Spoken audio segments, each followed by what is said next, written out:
Hi everyone, I am back again, sooner than anticipated, I think. Because apparently Amber went on some other Lolcow show, Lolcow Rewind, and was maybe a bit more directly challenged about some things than she has on the other shows. And she did end up talking about the Rarity story again. And I will say, I saw a quick clip of it on Instagram, and initially I was like, I don't know, it seems really similar to version 5, or what I'm calling version 5 at this point. And that's true. The elements of the story do seem similar. However, there are definitely some notable details that are included in this one. Once I actually went and looked at it and looked through that live, I thought it was worth looking at. However, the chart is crazy. The chart is getting to be too much at this point. I don't think that's an effective way to convey this information right now. And so I think what I'm going to do here is just do it this reaction style. So I'm going to have her up in the corner here, and I'm going to stop her now and then and make some commentary. I will also intersperse some clips from some of the other versions she's given that contradict what she's saying or shed light on what she's saying, and we will go from there. All right, so yeah, let's get started. Me and my ex got in this huge verbal argument. I'm talking, it was hectic. It lasted hours. 5 a.m., she ends up leaving. I'm fucking unhinged. I'm blocking the front door. That's Okay, so 5 a.m. Typical of all the stories. They're pretty consistent that the fight was happening at 5 a.m. The interesting thing here is that she is admitting to blocking the door. So in a previous version, which I will cut in here, she basically denies doing that. leaving her home through the kitchen door, which is the sliding glass door. She left. And my favorite part of this whole thing is she likes to say that you guys see me. I'm over 500 pounds. I walk very slow. Like, I'm a slow mover, okay? Okay, so I know that in that clip she doesn't explicitly say I was not blocking the door, but basically she's trying to say, "Oh, I move so slowly. I couldn't have possibly been chasing her. I couldn't have obstructed her, right?" And clearly that's not true because she did. One thing I want to note here is that basically she has said in the past that she does not that she only lies to protect other people, or at least in this particular instance, she is only the only thing she's lied or made, or contradicted herself about. It's all because she was lying to protect Emily, and that's not the case, right? Because we could just see right now that she has lied to protect herself, right? so we're in a horrible argument. I'm blocking the front door. So she said, fuck it. I'm going through the back door. She went through the back door so fast that when she went to close it, she left it open. Maybe like this much. We both didn't know. Why is She's still not Rewind home talking a couple about hours pony later. from that kid? All right, so here she's saying that at 7 a.m., a couple hours later, which would be 7 a.m., Emily hasn't come back. And so, just what I want to say here is that there is a different version, what I'm calling version 4 of the story, where she says that Emily came back in about 20 minutes after she first left out of the door, out of the back door. So in one story, she's only gone for 20 minutes. In another story, she's gone for 2 hours. I don't know. Seems like a significant difference. We got in a huge fight in the middle of the night, and Emily left in the middle of the night for 20 minutes. And she left the door open. Then she came home for 40 and then left again to go to work. I'm sitting right next to the back door, which is in the kitchen. All of a sudden, long story short, I'm sitting at the fucking table. I feel a cold breeze. I go. Okay, so she feels the cold breeze.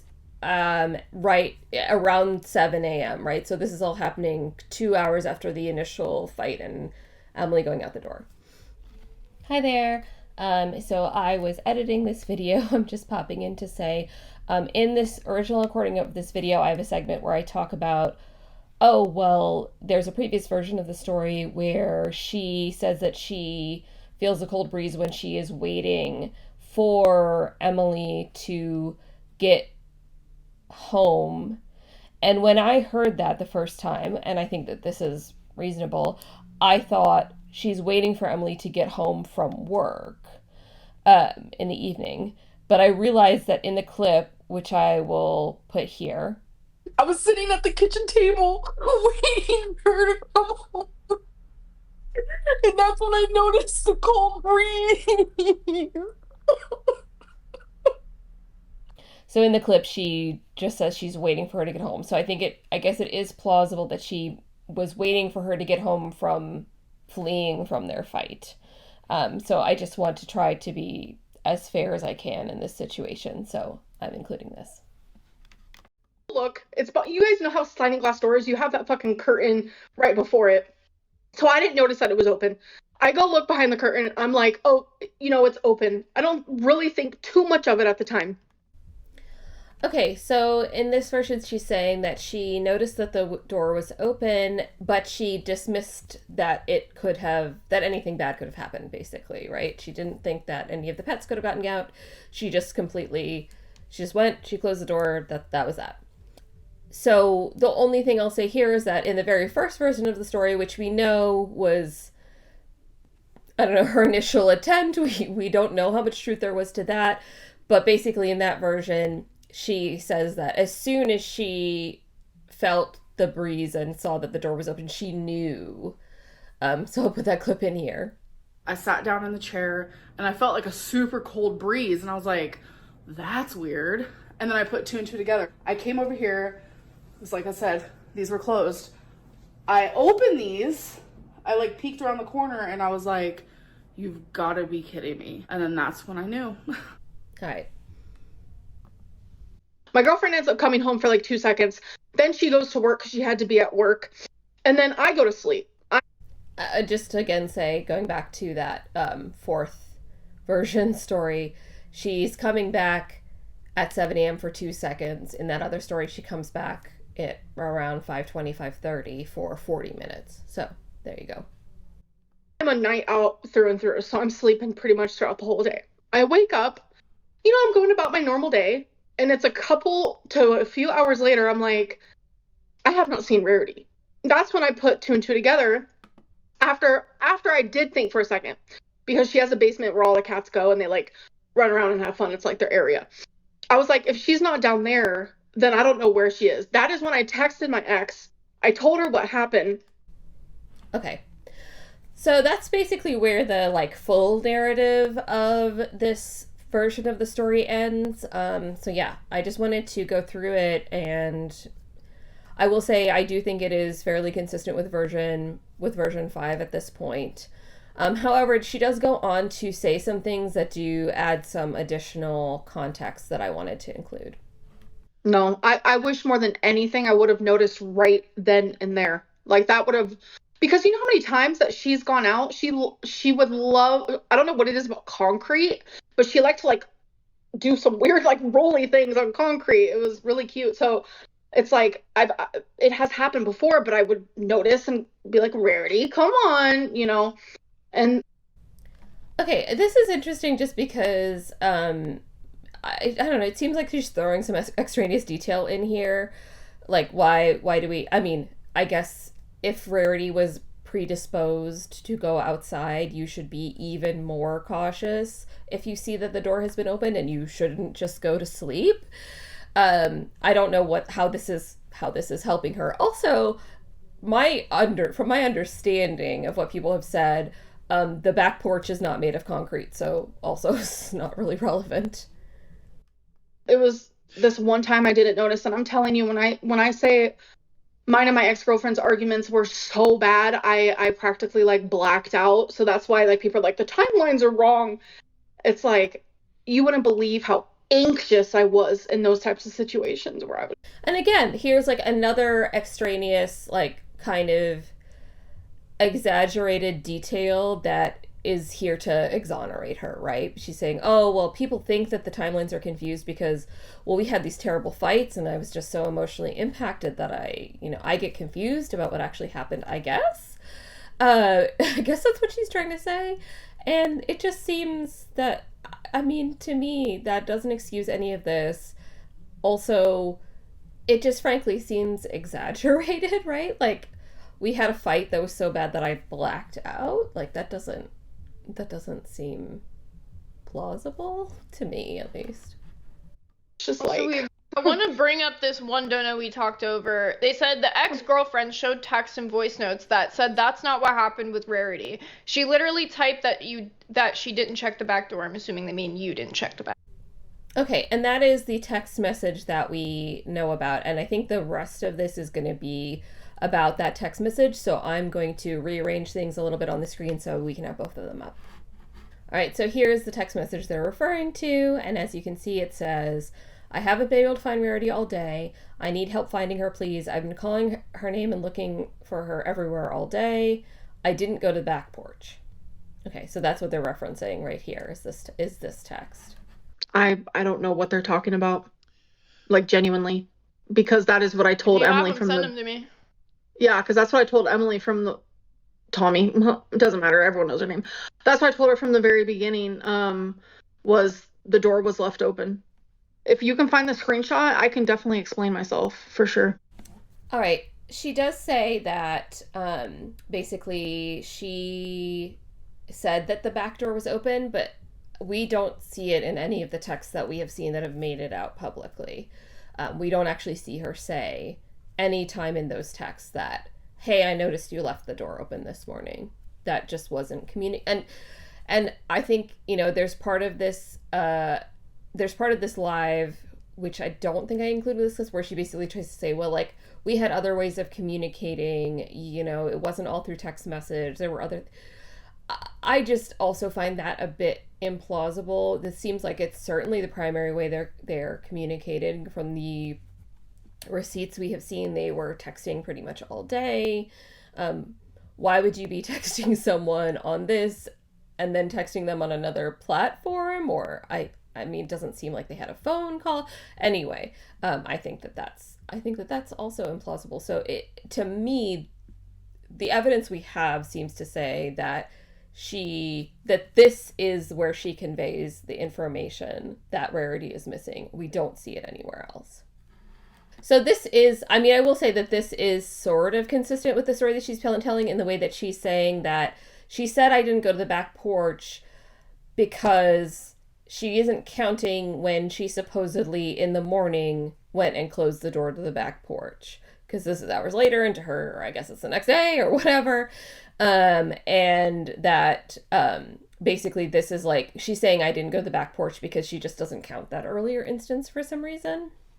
Up hours later, when me and Emily were texting, it was me saying I didn't go to the back porch after I woke up. Does that make sense now? Do I have to like make a timeline? It's so hard to explain. Apparently. Okay, so again, that's her saying that, oh, well, I said that I didn't go to the back porch because I'm just not associating with that earlier time when I closed the door for some reason. I don't know. But this is where I think it actually gets kind of interesting and weird. The lady said the tail is so dangerous. So before I go to bed, I noticed the door was left open. I end up falling asleep, waking up, and that is when I texted Emily. It was like a few hours after I realized, wait a minute. It was like after I woke up. I was like, I don't see Rarity anywhere, but my brain told me she could be down in the basement because that's where all of the cats would go hang out, jump, this, that. And so when we were texting, she was asking me, did you look here? Did you look there? Did you look here? That was me saying, no, I didn't look at the back porch. This is crazy, right? Because she has literally they've been showing this text to her. And she knows that so many, like 70 some, I don't know, a ridiculous number of the texts that they had that day have been shown. And she is saying to us that she said she didn't look on the back porch because she had texted Emily and said that Rarity was missing, and that Emily had been asking her, oh, did you go look here? Did you go look there? Blah, blah, blah. And that's why she's saying I didn't go to the back porch. I am amazed that she is so obviously just making a lie up on the spot. I'm just going to call it a lie. I mean, I guess some people would say there's not conclusive evidence. I believe that there's a preponderance of evidence that she's just making up a lie on the spot here, because you can tell from this text that this has to be the first time she's mentioning this. I haven't been able to find Rarity all day. It's not mentioned anywhere earlier in the texts. We see no conversation where Emily is asking, did you look here for her? Did you look there for her? That's not apparent. Also, she says unprompted, I didn't go to the back porch. That's like not, this conversation is not happening in that way. Emily is not asking her anything about Rarity in this. Emily is talking about something completely different.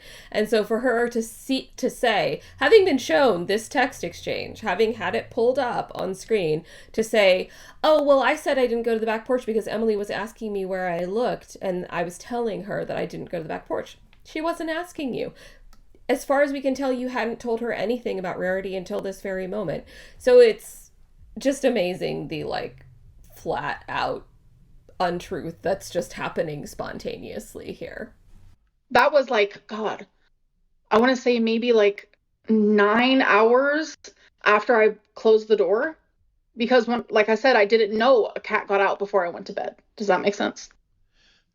Yeah, that makes sense. I didn't realize until I woke up. Yes, I've had to explain this so many times that I actually feel like this is hell.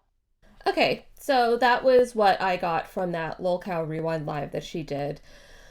I think what I would say is that it's clear because this version and the version that happened the other day on Lolcow Bus, which is like, I'm amazed that I'm gonna have to keep up with this. I really don't want to. But basically the version that she's telling, I think after months, right? So she started telling this version of the story where Emily left the door open in August of 2025. And it seems like now, probably because she's being relentlessly pressed on it, right? Because previously she was telling the story in her own lives. She could ignore anything that she wanted to ignore. She didn't have to have a firm story. And here she's being pressed by these other people and by their chat, which they, aren't letting go. And she's having to come up with a story. And so she has finally decided what her story is. Her story was fairly consistent between, I guess, yesterday or the day before yesterday and yesterday. And so she settled on this. So I guess I actually think going forward, we won't see big obvious differences among the stories in the same way that I've pointed out in this particular video. But I think she will still probably continue to tell on herself in some form or fashion, because just like she did there with the whole thing about the text at the end, that was a completely unforced error. She had the text in front of her, and yet she couldn't tell a story that was consistent with the thing that you were looking at. So anyway, hopefully this was helpful for everyone and maybe cleared up some things.